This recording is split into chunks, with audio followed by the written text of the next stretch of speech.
Meet Ruth. She's a farmer in one of the world's poorest countries.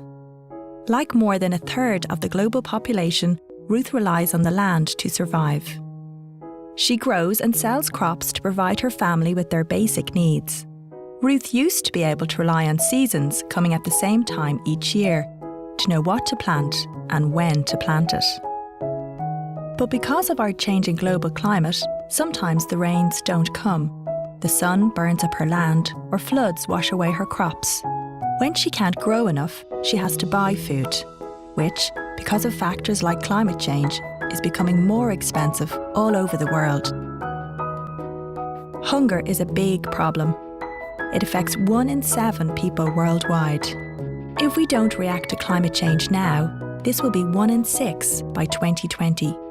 But farmers like Ruth can adapt by growing crops that can withstand erratic weather, watering them when there's no rain, and planting seeds that are protected from floods.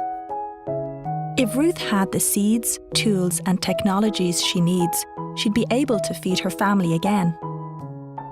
There's a network of communities ready and willing to help people like Ruth learn to farm differently. But those local churches, organisations, and Ruth herself have to be able to pay for the things they need, and international aid budgets are already stretched. So, we're going to need some innovative thinking about where to find the money to solve this problem.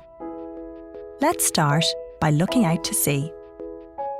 90% of the world's trade travels by sea, but unlike airlines, the shipping industry doesn't pay any fees to offset carbon emissions.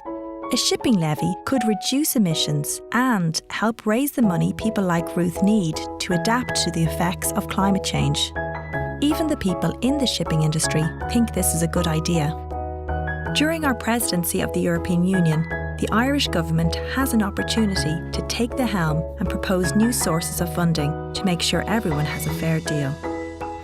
Please, join our campaign by emailing key Irish TDs, asking them to champion this shipping levy and release the money to help make farming reliable for people like Ruth, when the weather is anything but.